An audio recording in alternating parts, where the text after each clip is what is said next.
Okay, today I am going to start theory of machine. Okay, theory of machine is very most important for the any competitive examination like BARC, DRTO, ISRO, and even your semester examination. Best very important subject. Okay, and theory of machine actually core subject of the mechanical engineering. Okay, without theory of machine cannot imagine a mechanical engineer. Okay, so let's start. What is the theory of, first we know about what is the theory of machine, why the need to study this subject. Okay, theory of, first we define the theory of machine. Okay,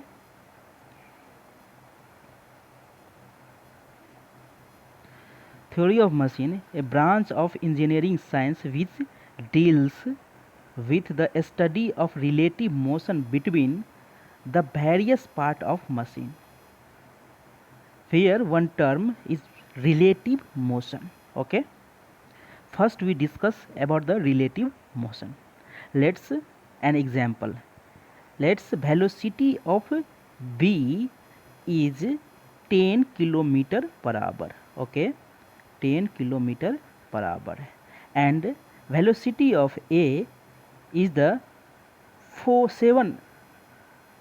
3 kilometer per hour. Okay, then find the relative velocity of b with respect to a.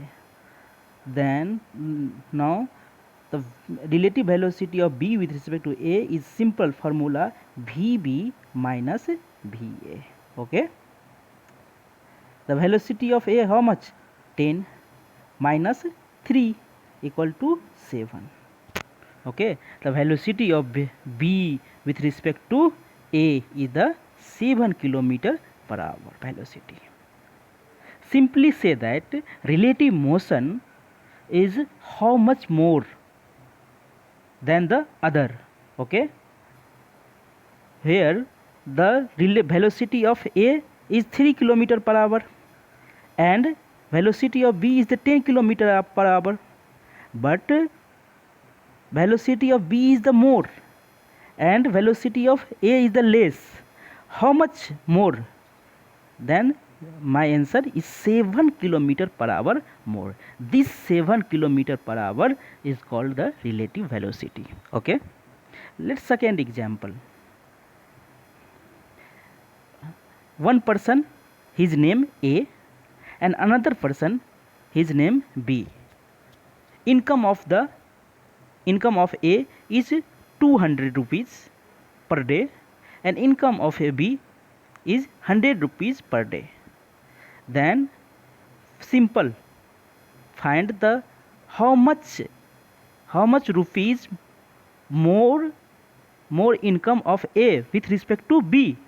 Then the 200 minus 10 is simply 100 rupees. तो उसमें क्या हो गया, तुम्हारा ए का income B से कितना ज़्यादा है, तो 100 रुपीज़. तो उसको मैं बोल सकता हूँ कि income of a with respect to b is 100 rupees. Okay, अब देखो रिलेटिव वेलोसिटी में भी सेम कंसेप्ट है. देखो यदि मान लिया जाए कि सेम डायरेक्शन हो, तो मान लिया जाए कि इस डायरेक्शन को तुम पॉजिटिव ले रहे हो तो उस डायरेक्शन का भी क्या होगा, पॉजिटिव लोगे, क्योंकि सेम डायरेक्शन है. यदि इस डायरेक्शन, एक डायरेक्शन ए इधर है, डायरेक्शन देखना हो, तो उसका यदि तुम पॉजिटिव ले रहे हो, तो यदि अपोजिट डायरेक्शन में होगा तो उसका तुम नेगेटिव लोगे. समझ गया. सेकेंड थर्ड एग्जाम्पल तुम ये भी बोल सकते हो कि मान लिया जाए कि उसका वेलोसिटी, एक पार्टिकल है जिसका वेलोसिटी ए है, जिसका 10 मीटर पर 10 किलोमीटर है पर आवर, और बी है, वेलोसिटी बी है जिसका 3 किलोमीटर पर आवर है, लेकिन डायरेक्शन अलग है. तो तुम यहाँ पे सिंपल से निकालो कि velocity of a with respect to b कितना होगा. समझ गया. तो उसका फॉर्मूला क्या हो जाएगा तुम्हारा, v a minus v b. अब देखो वेलोसिटी ऑफ ए कितना है, 10, माइनस माइनस, और वेलोसिटी ऑफ बी कितना है 3 है, लेकिन माइनस होगा, क्यों? क्योंकि अपोजिट डायरेक्शन, -3। तो ये माइनस और माइनस क्या हो जाएगा, पॉजिटिव हो जाएगा, ये दोनों माइनस क्या हो जाएगा, पॉजिटिव हो जाएगा। तो 10 + 3 = कितना हो जाएगा, 13 हो जाएगा। The relative velocity of a with respect to b कितना हो जाएगा, 13 किलोमीटर पर आवर। ओके, तो यहाँ पे तुमको डायरेक्शन को भी नोटिस करना है, समझ गया। तो अब चलते हैं डिफिनीशन में। तो वहीं बोल रहा है कि रिलेटिव मोशन कब अकर होगा, जब डायरेक्शन और साथ साथ में मैग्नीट्यूड डिफरेंट हो। मैग्नीट्यूड मतलब क्या, उसका नॉमेरिकल वैल्यू कितना हो वो अलग अलग हो। क्यों अलग अलग हो, यदि सेम रहेगा तो माइनस हो जाएगा ना, तब तो 0 हो जाएगा, तो रिलेटिव वेलोसिटी तो है ही नहीं, तब रिलेटिव वेलोसिटी है ही नहीं। समझ गया बात को। तो थ्योरी ऑफ मशीन क्या बताता है कि ईच कंपोनेंट का रिलेटिव वेलोसिटी क्या है, उसके बारे में डील करता है। समझ गया बात को। तो ये डिफिनीशन क्या हो जाएगा, a branch of engineering science which deals the study of relative motion between the various part of machine. Various part of machine का जो रिलेटिव मोशन हो गया उसको डील करता है। समझ गया। मोशन को भी साथ साथ में एक चीज़ बताओ, तुम यहाँ पे कंफ्यूज मत होना कि यहाँ पे पावर है तो पावर को भी डील करेगा। क्यों? क्योंकि पावर इक्वल टू जो होता है force into velocity. If velocity will be vary then the power will also vary. Okay, तब सेम कंडीशन है, या तो फोर्स बोल सकता है, या तो पावर बोल सकता है, या तो वेलोसिटी बोल सकता है, यह मोशन होता है। यानी कि theory of machine is a branch of the engineering science which deals the study of relative motion, साथ साथ में पावर एंड साथ साथ में force between the various part of the machine. Okay, अब चलते हैं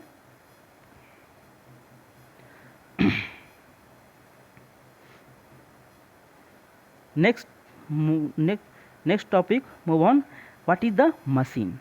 मशीन क्या है, ठीक है, उसका डिफिनीशन पहले पढ़ते हैं। A machine consist of assembly of a link और element which receives energy in some available force and utilized it to some particular work.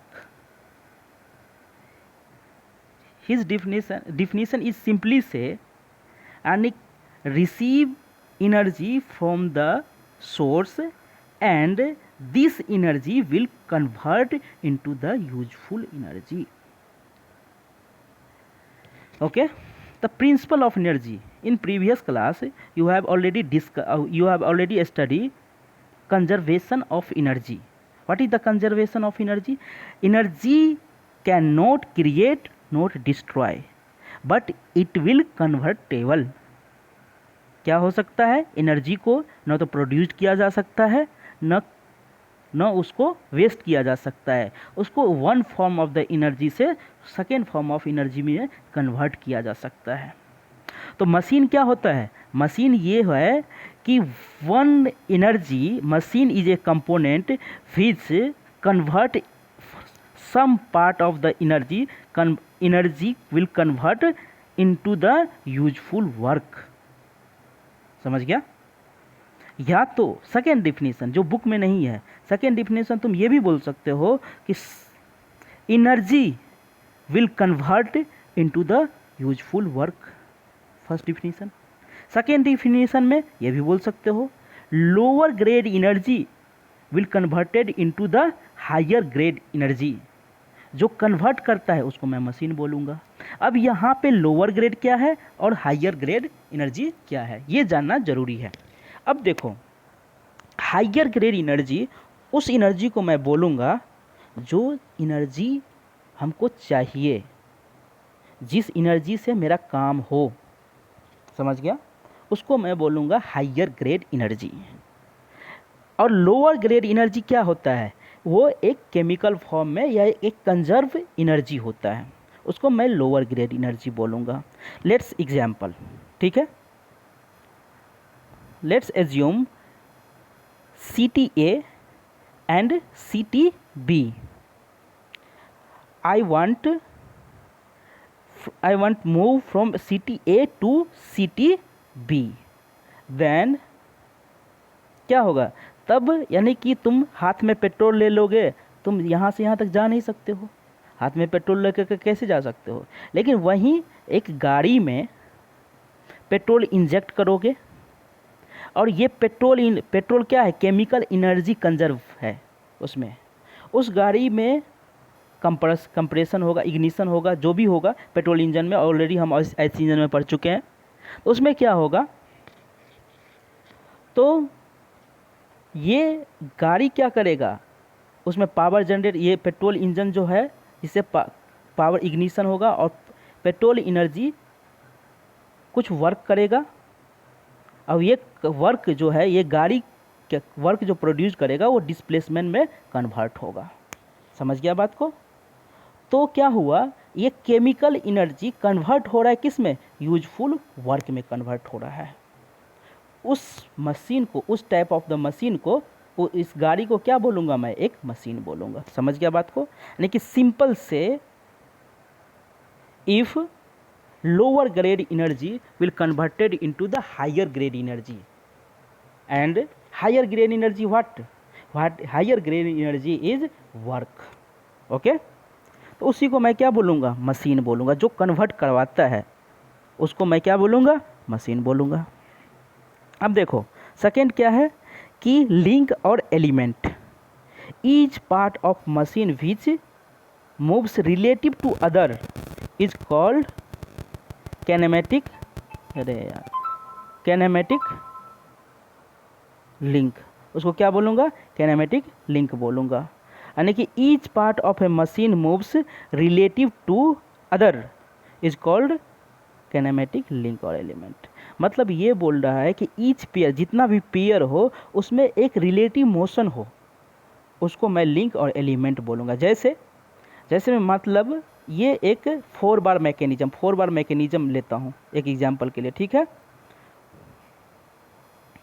4 bar mechanism में उसमें एक फ्रेम होता है जो फिक्स्ड होता है, और ये एक इनपुट लिंक होता है, और ये एक आउटपुट लिंक होता है, एक कनेक्ट होता है। तो ये क्या हो गया तुम्हारा इनपुट लिंक, ये क्या हो गया आउटपुट लिंक, और ये बीच में जो इनपुट लिंक और आउटपुट लिंक को कनेक्ट करता है उसको क्या बोलूँगा, कपलर बोलूँगा।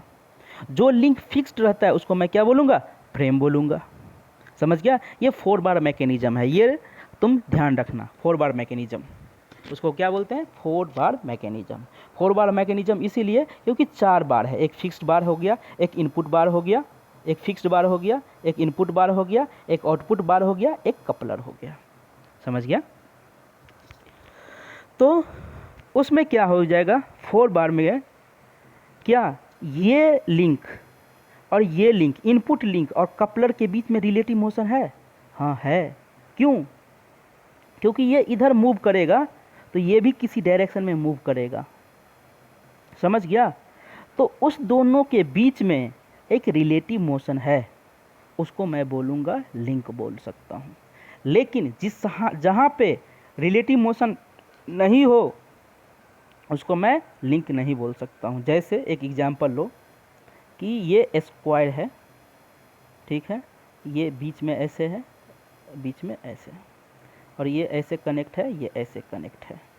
तो तुम कहीं से भी फोर्स लगाओ ये मूव करेगा, नहीं मूव करेगा। क्यों, क्योंकि ये एक फ्रेम टाइप का है जो फिक्स्ड है, तो उसमें कोई भी लिंक में मूवमेंटम हो ही नहीं रहा है, ना इसमें मूव कर रहा है ना ये मूव कर रहा है। कितना भी फोर्स लगाओ टूट जाएगा लेकिन मूव नहीं करेगा। तो इसमें उसको मैं लिंक नहीं बोल सकता हूँ। समझ गया बात को। जो जिसमें रिलेटिव मोशन हो, रिलेटिव मोशन क्या कि कुछ ना कुछ हो।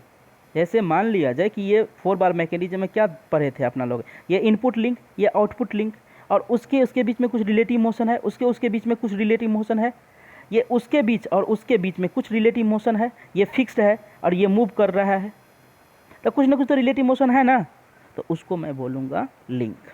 समझ गया। अब देखो type of link, type of link में क्या है कि टू ट्रांसमिट मोशन, जो मोशन को ट्रांसमिट करे उसको लिंक बोलेंगे। और टाइप ऑफ लिंक में क्या हो जाएगा तुम्हारा, सबसे पहले rigid link, type of link में rigid link. Second one is the flexible link, and third one is the fluid link. Rigid link मतलब rigid link, flexible link and fluid link. Okay, तो in rigid link, definition of the rigid link, a rigid link is one which does not undergo any deformation while the transmitting motion. During the motion, link will be not deformed, is called rigid link. मतलब ये बोल रहा है कि ये जो motion जब transmit हो ना, तो लिंक का डिफॉर्मेशन नहीं हो, शेप उसका चेंज ना हो, उसको मैं बोलूँगा रिजिड लिंक.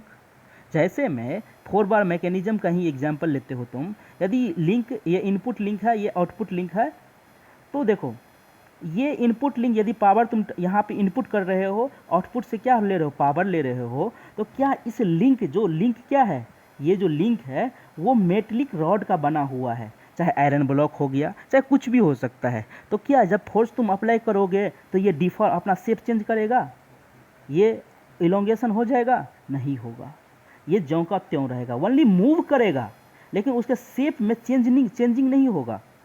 समझ गया बात को? तो during the transmission of the power, link will be not changes its shape and size. ठीक है, it's constant shape and size is called the rigid link. समझ गया? During the transmission of power, link does not deform.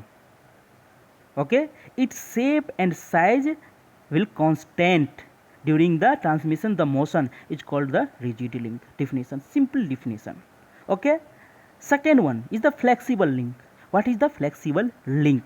Flexible link is simply say during the transmission of the power, link will be deformed, some changes.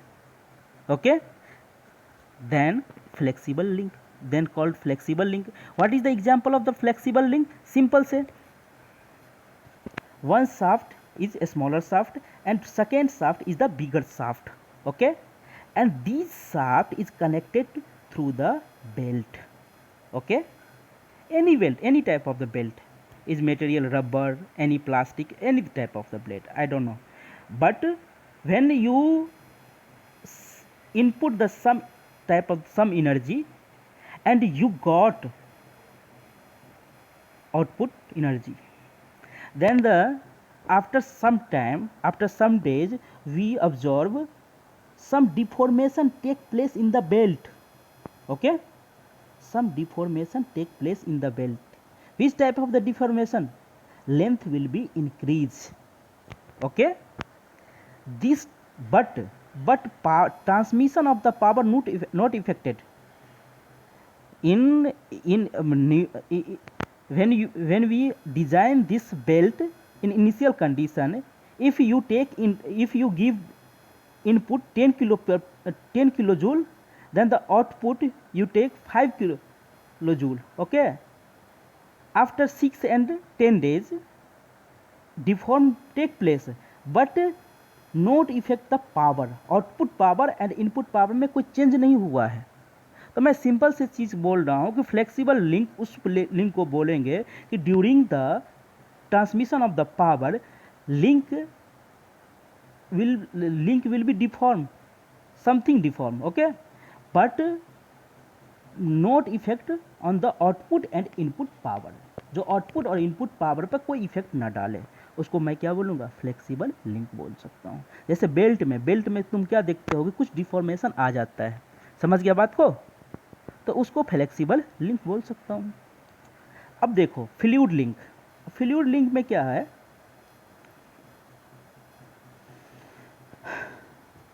उसका definition देख लेना कि ये flexible link है. Flexible link is that which will the transmitting motion is partially deformed. वही बोल रहा है कि partially deformed, such manner that transmission of a motion does not affect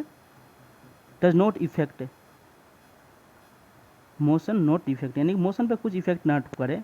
जैसे बेल्ट हो गया, रोप हो गया, स्प्रिंग हो गया, चेन हो गया, उसको मैं क्या बोलूँगा? फ्लेक्सिबल लिंक बोल सकता हूँ. फ्लूइड लिंक में क्या है देखो,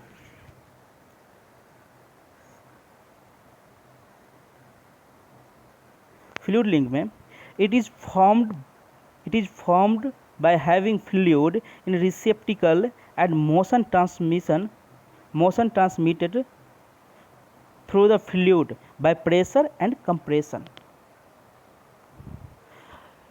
You must have seen application syringe, okay, doctor उसमें क्या होता है, सिरिंज में क्या होता है, यहाँ पे कुछ फ्लूइड होता है, ठीक है, और यहाँ ये सिलेंडर में पिस्टन अरेंजमेंट होता है, और यहाँ पे तुम फोर्स लगाते हो, और ये जो है ना, जब फ्लूइड प्रेशर बढ़ जाता है तो ये फ्लूइड इंजेक्ट होता है। समझ गया बात को? तो वही सेम एप्लीकेशन है। जब गांव घर में तुम ट्रैक्टर वगैरह, हाइड्रोलिक पंप वगैरह तुम देखते हो, यहाँ पे इंजन सिलेंडर पिस्टन फिट रहता है, और यहाँ पे कुछ लुब्रिकेटिंग ऑयल टाइप का होता है, उसमें पाइप में फिट रहता है, और जब ये पुश करता है तो ये प्रेशर के थ्रू ये ट्रॉली को अप करता है, ट्रॉली को डाउन करता है। समझ गया बात को? रिसेप्टिकल मतलब पाइप के थ्रू पाइप। समझ गया बात को? तो जिसमें ऑयल रखा जाता है, रिसेप्टिकल उसी को बोलते हैं। तो उसमें क्या होता है कि वो किसके थ्रू लिंक है, ये लिंक क्या है, फ्लूइड लिंक है, उससे अप और ये डाउन होता है, तो उस टाइप ऑफ लिंक को फ्लूइड लिंक बोलते हैं। समझ गया बात को? ये किसके थ्रू होता है, कंप्रेशन के थ्रू होता है। समझ गया बात को? उसको मैं फ्लूइड लिंक बोलूँगा। ठीक है।